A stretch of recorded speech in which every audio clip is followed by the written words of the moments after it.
Hi dears, welcome back. ഇന്നത്തെ recipe liver മസാലയുടെ റെസിപ്പിയാണ്.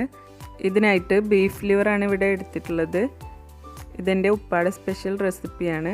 അപ്പോൾ നമുക്ക് ഈ ബീഫ് ലിവർ മസാല എങ്ങനെയാണ് തയ്യാറാക്കുന്നതെന്ന് നോക്കാം. ലിവർ നന്നായിട്ട് കഴുകി വെള്ളം വാർത്തതിന് ശേഷം മൺചട്ടിയിലേക്ക് ഇട്ട് കൊടുക്കുക. ലിവർ കഴുകുന്ന ആ സമയത്ത് കുറച്ച് വിനാഗിരി ചേർത്ത് കഴുകുകയാണെങ്കിൽ അതിൻ്റെ ആ ഒരു സ്മെല്ലൊക്കെ ഒന്ന് പോയി കിട്ടും. 1/2 കിലോ ലിവറാണ് ഇവിടെ എടുത്തിട്ടുള്ളത്. ഇനി ഇതിലേക്ക് 2 സവാള അരിഞ്ഞത് ചേർത്ത് കൊടുക്കുക. ഇനി എരിവിന് ആവശ്യമായിട്ടുള്ള 6 പച്ചമുളക് നീളത്തിൽ അരിഞ്ഞതും 1 ടേബിൾ സ്പൂൺ ഇഞ്ചി വെളുത്തുള്ളി പേസ്റ്റും ആഡ് ചെയ്യുന്നുണ്ട്. ഇതിലേക്ക് 1 ടീസ്പൂൺ ഉലുവയും കുറച്ച് കറിവേപ്പിലയും കൂടെ ചേർത്ത് കൊടുക്കുക. ഇനി ഇതിലേക്ക് ആവശ്യമായിട്ടുള്ള മസാലപ്പൊടികൾ ചേർത്ത് കൊടുക്കുക. 1/2 ടീസ്പൂൺ മഞ്ഞൾപ്പൊടി, 1/2 ടേബിൾ സ്പൂൺ മല്ലിപ്പൊടി. പിന്നെ നമ്മൾ ഇതിലേക്ക് മുളക് പൊടി ചേർക്കുന്നില്ല, കുരുമുളക് പൊടിയാണ് ആഡ് ചെയ്യുന്നത്. 1 ടീസ്പൂൺ കുരുമുളക് പൊടി ആഡ് ചെയ്യുന്നുണ്ട്. ഇത് നമുക്ക് ഓരോരുത്തരുടെ എരിവിനനുസരിച്ചിട്ട് ചേർത്ത് കൊടുക്കുക. ഇനി ഇതിലേക്ക് 1 ടീസ്പൂൺ വലിയ ജീരകവും 6 പീസ് പട്ട, 6 ഗ്രാമ്പു, 4 ഏലക്ക എന്നിവയും കൂടെ ചേർത്ത് കൊടുക്കുന്നുണ്ട്. പട്ടയും ഗ്രാമ്പും ഏലക്കയും ചേർക്കുന്ന ആ വീഡിയോ മിസ്സായിട്ടുണ്ട്. അപ്പോൾ ഈ ഒരു അളവിലാണ് നമ്മൾ ചേർത്തിട്ടുള്ളത്. ഇനി ഇതിലേക്ക് 2 ടേബിൾ സ്പൂൺ വെളിച്ചെണ്ണ കൂടെ ഒഴിച്ചു കൊടുത്തതിന് ശേഷം സ്റ്റൗ ഓൺ ചെയ്യുക. ആദ്യം ലോ ഫ്ലെയിമിൽ 10 മിനിറ്റ് ഒന്ന് അടച്ചു വെക്കണം. ഇപ്പോൾ നമ്മൾ ഇതിലേക്ക് വെള്ളമൊന്നും ചേർത്തിട്ടില്ല. അപ്പോൾ 10 മിനിറ്റ് അടച്ചു വെക്കുമ്പോഴേക്കും ഇതിലുള്ള ആ വെള്ളമൊക്കെ ഇറങ്ങി വന്നിട്ടുണ്ടാവും. അതിനുശേഷമാണ് നമ്മൾ ഈ ലിവറും മസാലയും എല്ലാം കൂടെ മിക്സ് ചെയ്തെടുക്കുന്നത്.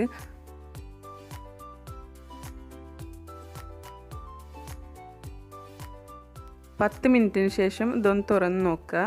ഇപ്പോൾ ലിവറിലുള്ള വെള്ളമൊക്കെ ഇറങ്ങി വന്നിട്ട് നന്നായി തിളച്ച് വന്നിട്ടുണ്ട്. ഇനി ഈ ലിവറിലേക്ക് മസാലകളും എല്ലാം ഒന്ന് നല്ലപോലെ മിക്സ് ചെയ്തെടുക്കണം.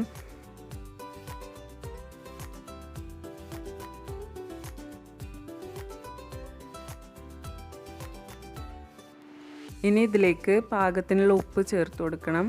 ഇവിടെ ഇപ്പോൾ 1/2 ടേബിൾ സ്പൂൺ ഉപ്പ് ചേർത്ത് കൊടുക്കുന്നുണ്ട്. ഈ ലിവർ വേവിക്കാൻ ആവശ്യത്തിനുള്ള 1/2 കപ്പ് വെള്ളം കൂടെ ആഡ് ചെയ്യുന്നുണ്ട്.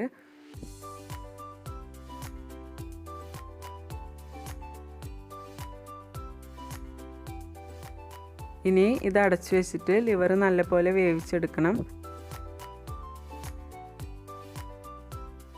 ഇടക്കൊന്ന് തുറന്നിട്ട് ഉപ്പും എരിവൊക്കെ പാകത്തിനല്ലേ എന്ന് നോക്കുക.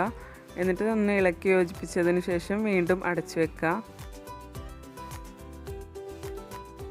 ഇപ്പോൾ ലിവറൊക്കെ പാകത്തിന് കുക്കായി വന്നിട്ടുണ്ട്. ഇതിലേക്ക് കുറച്ച് കറിവേപ്പിലയും 1 ടേബിൾ സ്പൂൺ വെളിച്ചെണ്ണ കൂടെ ആഡ് ചെയ്യുക. ഇനി 5 മിനിറ്റ് ലോ ഫ്ലെയിമിൽ അടച്ചു വെച്ചതിന് ശേഷം ഫ്ലെയിം ഓഫ് ചെയ്ത് കൊടുക്കാം. അങ്ങനെ നല്ല ടേസ്റ്റി ആയിട്ടുള്ള ബീഫ് ലിവർ മസാല റെഡി ആയിട്ടുണ്ട്.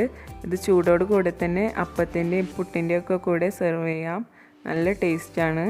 ഈ റെസിപ്പി നിങ്ങൾക്ക് ഇഷ്ടമെങ്കിൽ ട്രൈ ചെയ്ത് നോക്കി ഫീഡ്ബാക്സ് ഒക്കെ ഞങ്ങളെ കമൻസിലൂടെ അറിയിക്കാം. ഈ വീഡിയോ നിങ്ങൾക്ക് ഇഷ്ടമെങ്കിൽ ലൈക്ക് ചെയ്യുക, ഷെയർ ചെയ്യുക. ഞങ്ങളുടെ ചാനൽ ഇതുവരെ സബ്സ്ക്രൈബ് ചെയ്യാത്തവരാണെന്നുണ്ടെങ്കിൽ സബ്സ്ക്രൈബ് ചെയ്ത് തൊട്ടടുത്തുള്ള ബെല്ലൈക്കൺ കൂടെ ഇനാബിൾ ചെയ്യുക.